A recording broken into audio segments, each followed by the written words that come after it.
Good morning student.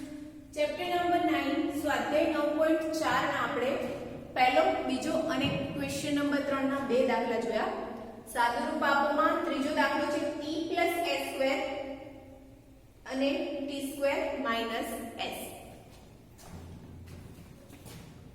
t s² અને t² - s મતલબ બંને દ્વિપદીનો ગુણાકાર છે. તો t નો t² - s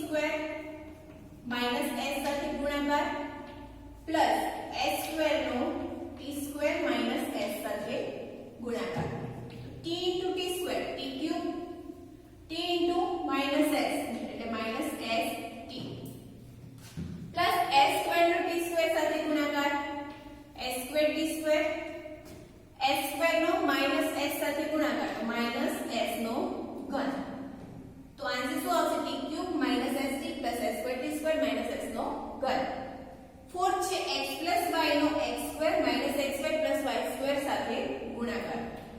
તો સૌથી પહેલા x નો ગુણાકાર કરીએ x² - xy + y² સાથે પ્લસ y નો x² - xy + y² સાથે ગુણાકાર. x * x² x ઘન માઈનસ x * xy એક ઘાત એટલે x ની કેટલી ઘાત થશે? 2 ઘાત ગુણ્યા y. તો x²y પ્લસ x નો y² સાથે ગુણાકાર xy² પ્લસ y નો x² સાથે ગુણાકાર x²y y નો -xy સાથે ગુણાકાર તો -x y ની એક ઘાત છે અને અહીંયા પણ y ની એક ઘાત છે તો શું થશે? y નો વર્ગ પ્લસ y ગુણ્યા y² y નો ઘન. x ઘન x²y વાળું બીજું પદ અહીંયા છે તો આ -x²y છે અને +x²y તો બંને કેન્સલ થઈ જશે. xy² પ્લસ છે અને -xy² બંને કેન્સલ. શું રહેશે પાછળ? +y³ તો આન્સર શું આવશે? x³ + y³. ફિફ્થ છે a + b * c - d + a - b * c + d + 2 કૌંસમાં a + c + d a * c + bc. પહેલા a + b no c - d સાથે ગુણાકાર છે તો a નો આપણે c - d સાથે ગુણાકાર કરીએ પ્લસ b નો c - d સાથે ગુણાકાર પ્લસ અહીંયા શું છે? a - b no c + d સાથે ગુણાકાર તો a નો c + d સાથે ગુણાકાર માઈનસ b નો c + d સાથે ગુણાકાર. આ જે 2 છે એ અંદરના બંને પદ સાથે ગુણાશે તો 2 * ac + 2ac + 2 * bc 2bc. a no c સાથે ગુણાકાર ac a નો -d સાથે ગુણાકાર -ab b નો c સાથે ગુણાકાર +bc b નો -d સાથે ગુણાકાર -bb. a નો c સાથે ગુણાકાર છે ac a ગુણ્યા d ad -b નો c સાથે ગુણાકાર -bc -b નો d સાથે ગુણાકાર -bb પ્લસ 2ac અને 2bc 2ac + 2bc. ac વાળું બીજું પદ છે તો ac + ac 2ac minus AD વાળું બીજું પદ છે AD કેન્સલ BC વાળું બીજું પદ plus BC minus BC minus BD minus 2BD. બાકી શું રહેશે? હજી 2AC અને 2BC તો પ્લસ 2AC + 2BC. હજી જો 2AC 4AC minus 2BD plus 2bc. 6 છે x + y કૌંસમાં 2x + y plus x + 2y * x - y. તો x નો પહેલા 2x + y સાથે ગુણાકાર કરો x કૌંસમાં 2x + y plus y નો 2x + y સાથે ગુણાકાર બીજી પ્લસ કરીને શું છે x નો x - y સાથે ગુણાકાર પ્લસ 2y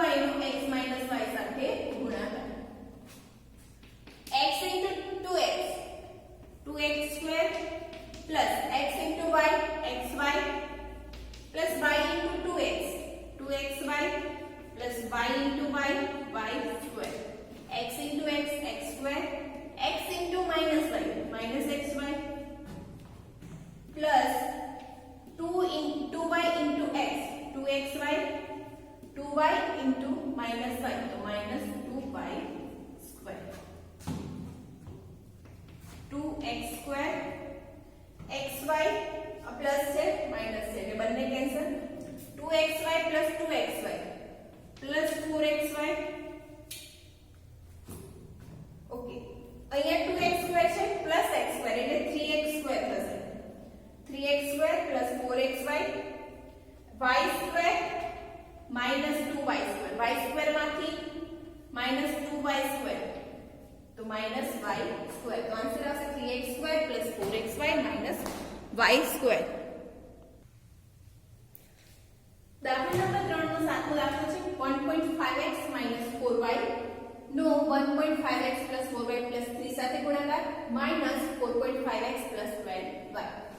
તો સૌથી પહેલા 1.5x નો 1.5x 4y 3 સાથે ગુણાકાર minus 4y નો 1.5x 4y प्लस 3 સાથે ગુણાકાર, હજી બાકી શું રહ્યું minus 4.5x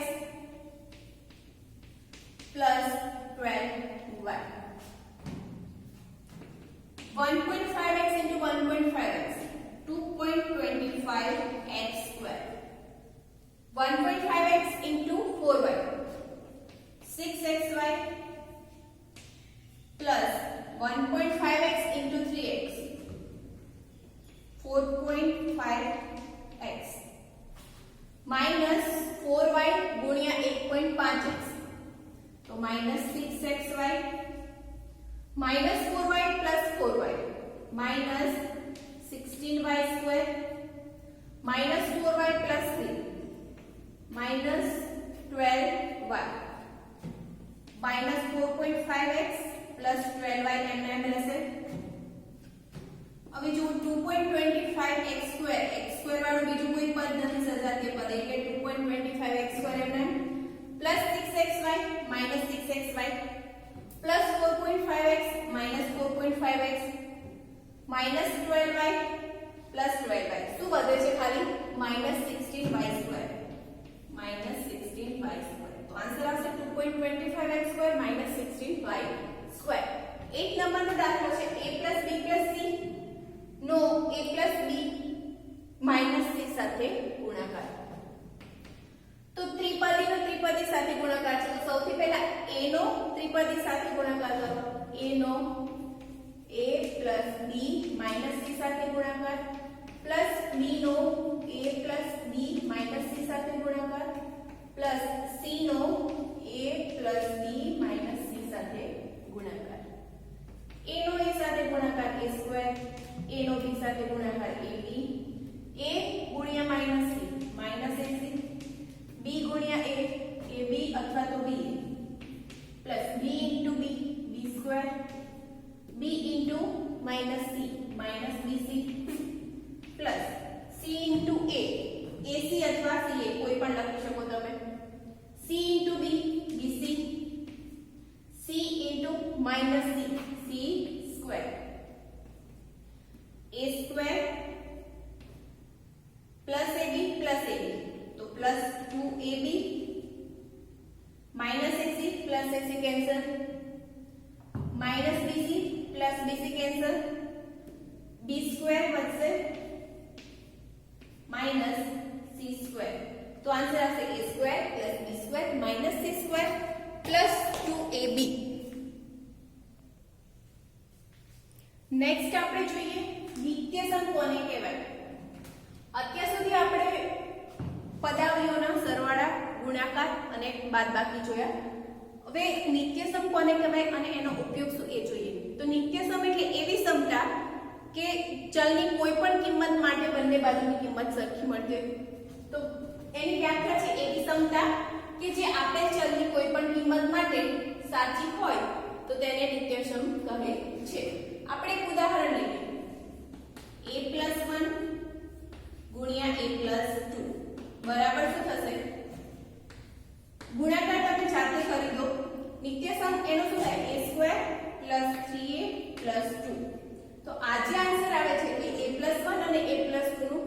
સમ છે, પણ વ્યાખ્યા શું કહે છે કે એવી સમતા કે જે આપેલ ચલની કોઈ પણ કિંમત માટે સાચી હોય. અહીંયા જુઓ ડાબી બાજુ અને જમણી બાજુ ચલ શું છે a છે, તો a ની કિંમત આપણે a = 1 લઈએ. તો ડાબી બાજુ ચેક કરીએ તો 1 + 1 બીજા કૌંસમાં 1 + 2. a ની કિંમત શું લીધી છે 1, એટલે a ની જગ્યાએ 1 મૂક્યા. 1 + 1 2 અને 1 + 2 એટલે 3 × 2 6. હવે જમણી બાજુ ચેક કરીએ. જમણી બાજુમાં a ની કિંમત મૂકો 1² + 3 × 1 + 2 બરાબર 1 નો વર્ગ 1 વત્તા 3 × 1 3 વત્તા 2 3 ને 1 4 4 વત્તા 2 એટલે 6.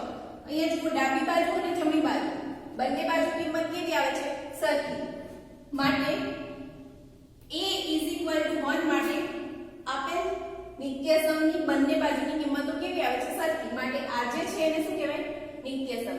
બીજી વસ્તુ તો આપણે ચેપ્ટર 2 માં સમીકરણ જોયું. તો નિત્યસમ અને સમીકરણમાં ફરક શું? અહીંયા આપણે a = 1 કિંમત લીધી. તમે 2 3 4 5 10 લો -1 0 કોઈ પણ કિંમત લેશો a ની તો તમને ડાબી બાજુ અને જમણી બાજુ બંનેની વેલ્યુ કેવી મળશે સરખી મળશે. જ્યારે સમીકરણમાં શું થશે કે ચલની કોઈ ચોક્કસ કિંમત માટે જ તમને સમીકરણનો ઉકેલ મળશે અને નિત્યસમમાં કોઈ પણ કિંમત માટે મળશે.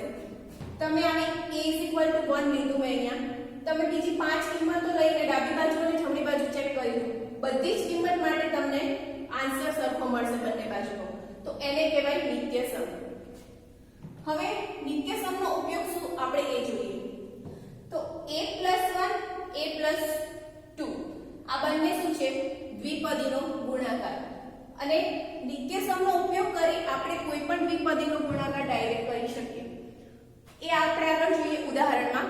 એ પહેલા કેટલાક પ્રમાણિત નિત્યસમ છે એનો ઉપયોગ કરીને આપણે ડાયરેક્ટ દ્વિપદીના ગુણાકાર કરવાના છે. તો પ્રમાણિત નિત્યસમમાં પહેલું છે a + b² = a² + 2ab + b². Second નિત્યસમ છે a - b² એના બરાબર શું થશે a² - 2ab + b². ત્રીજું નિત્યસમ a + b બીજા કૌંસમાં છે a - b તો એના બરાબર શું થશે a² - b². ત્રીજું નિત્યસમ x + a બીજા કૌંસમાં છે x + b એના બરાબર શું થશે x² + a + b * x + a * b. તો આ નિત્યસમ કઈ રીતે આવે તો એના માટે હું ફક્ત એક નિત્યસમની સાબિતી આપું છું, એ રીતે તમારે બાકીના જાતે ચેક કરી લેવાના છે. તો પહેલું નિત્યસમ છે a + b² તો a + b² છે કે આપણે શું લખી શકીએ a + b * a + b a + b * a + b એટલે શું થશે a + b². તો a નો આ જે a છે એનો a + b સાથે ગુણાકાર પ્લસ b નો a + b સાથે ગુણાકાર a * a a² + a * b ab + b * a ab અથવા તો ba તમે લખી શકો, પણ ab કેલ્ક્યુલેશનમાં આપણે સરળતા પડે એટલે ab લખીશું. b * b b². તો આન્સર શું આવશે a² + ab * ab ab + ab 2ab + b². તો a + b² શું થયું a² + 2ab + b². જુઓ બંનેનો આન્સર કેવો આવે છે સરખો, માટે આ રીતે તમે બાકીના ત્રણેય નિત્યસમ સાબિત કરી શકો. સાબિત કરવાના પૂછાતા નથી, આ જસ્ટ સમજણ માટે છે. ચારે ચાર નિત્યસમ યાદ રાખવાના છે. આ નિત્યસમ પરથી જ આગળ તમારે દાખલા ગણવાના છે, માટે કમ્પલસરી આ નિત્યસમ યાદ કરી લેજો. ઓકે, આપણે જોયું કે નિત્યસમનો ઉપયોગ શું થાય છે. તો નિત્યસમનો ઉપયોગ દ્વિપદીનો બહુપદીનો ગુણાકાર કરવા માટે થાય છે. એ જ રીતે અહીંયા એક આપણને સંખ્યા આપી છે ઉદાહરણમાં 103 નો વર્ગ. તો કોઈ પણ સંખ્યાનો તમારે વર્ગ કરવો હોય તો પણ તમે નિત્યસમનો ઉપયોગ કરી શકો. તો કઈ રીતે જોઈએ આપણે. તો સૌથી પહેલું છે ઉદાહરણ 11 માં નિત્યસમ 1 નો ઉપયોગ કરીને સાદુરૂપ આપો. તો નિત્યસમ 1 યાદ હશે a + b નો વર્ગ = a² + 2ab + b². નિત્યસમ નંબર 1 આ હતો. અહીંયા જુઓ શું છે 2x 3y નો વર્ગ. આને સરખાઈએ આપણે તો 2x a અને 3y b લઈએ આપણે. જો a શું લેવાનું 2x અને b 3y એનો શું છે વર્ગ.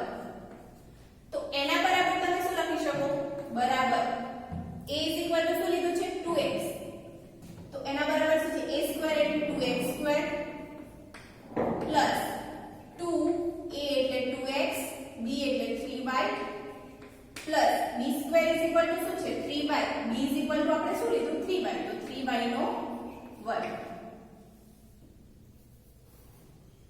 બરાબર 2x નો વર્ગ શું થશે 4x square plus 2 into 2x 4x into 3y 2 ગુણ્યા 2 4 4 ગુણ્યા 3 12xy plus 3 into y square 9y square 103 નો સ્ક્વેર કરવો તો કઈ રીતે કરાય તો એક જ સંખ્યાનો વર્ગ છે તો આપણે એને 100 + 3 લખી શકીએ 100 + 3 નો વર્ગ. હવે આને શું કહેવાય a + b નો વર્ગ એની સાથે સરખાવી શકીએ તો a 100 ને b 3 લઈએ તો a સ્ક્વેર એટલે 100 square plus 2ab plus b square 100 નો સ્ક્વેર 10000 પ્લસ 3 દુ 6 ગુણ્યા 100 600 પ્લસ 3 નો વર્ગ 9 100 ગુણ્યા 600 સોરી 10000 ગુણ્યા 600 10600 પ્લસ 9 10600 ને 9 આન્સર આવશે. તમે ડાયરેક્ટ ગણતરી કરો 103 ગુણ્યા 103 તો પણ આન્સર શું આવશે 10600 ને 9. ઉદાહરણ નંબર 5 છે નિત્યસમ 2 નો ઉપયોગ કરીને 4p - 3q² અને સેકન્ડ છે 4 - 9² શોધો. તો નિત્યસમ 2 આપણે શું હતું a - b² a² - 2ab + b². આ હતો આપણો નિત્યસમ નંબર 2. તો પહેલું શોધવાનું છે 4p - 3q નો સ્ક્વેર બરાબર શું થાય અહીંયા સરખાવો a 4p અને b 3q 4p² - 2 a એટલે 4p b 3q અને b² 3q².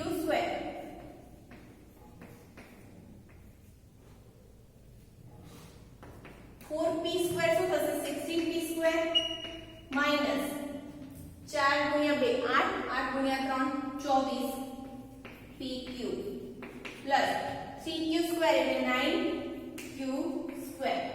તો નિત્યસમનો ઉપયોગ કરીને આ રીતે તમે ડાયરેક્ટ વર્ગ કરી શકો. દ્વિપદીનો ગુણાકાર પણ આને લઈ શકાય 4p - 3q નો સ્ક્વેર છે તો એને તમે 4p - 3q 4p - 3q લખી શકો. એનો મતલબ કે દ્વિપદી સાથે ગુણાકાર. સેકન્ડ નંબરનું શોધવાનું છે આપણે 4.9 નો સ્ક્વેર 4.9 છે તો એને આપણે 5.0 - 0.1 નો સ્ક્વેર લખી શકીએ. 5 માંથી તમે 0.1 બાદ કરો તો 4.9 આવે તો 4.9 નો સ્ક્વેર 5.0 - 0.1 નો સ્ક્વેર. હવે આને સરખાવો a - b નો સ્ક્વેર તો a² - 2ab + b² એટલે 0.1 નો સ્ક્વેર. 5 નો વર્ગ 25 માઈનસ 2 ગુણ્યા 5 10 ગુણ્યા 0.8 એટલે 1 પ્લસ 0.1 નો સ્ક્વેર 0.01 25 માઈનસ 1 એટલે 24 પ્લસ 0.01 તો 25 પ્લસ